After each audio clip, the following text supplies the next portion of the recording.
We're going to move in to Sawari Waza with that Shomanuchi.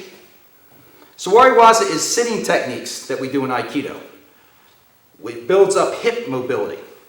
We're both sitting on our knees, Japanese Seiza style. And we do I'd say about a dozen techniques through the training of Aikido that are required in this posture. What we're going to work with is this San-kyo, the first one that I showed you.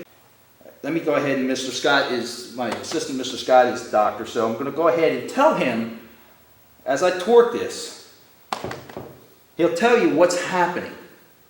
Okay, so you got these type of things. Sometimes Aikido techniques are worth experiencing, and Dojo TV people can't feel them. So he'll explain to you. As I torque it, first thing that's happening, Mr. Scott.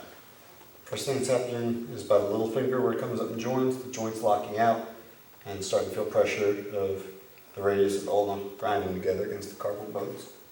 Okay, now as I torque it cutting it into the center, to place the San-kyo formally. I'm going to try to do this so he can talk, so he doesn't have to, so I'm going to lighten up. All right, what do you feel now? Start to feel a little more pressure on the outside ligaments. The joints are already locked out. The pressure's starting to spread. Now watch when I turn it up like a light bulb. Tell him exactly what you feel now. Ligaments all the way up. The bones are starting to rotate, and eventually they'll fracture over each other. Carpal bones are grinding into each other. Ligaments are tearing. All right, now what happens to the elbow? Elbow is being rotated and dislocated.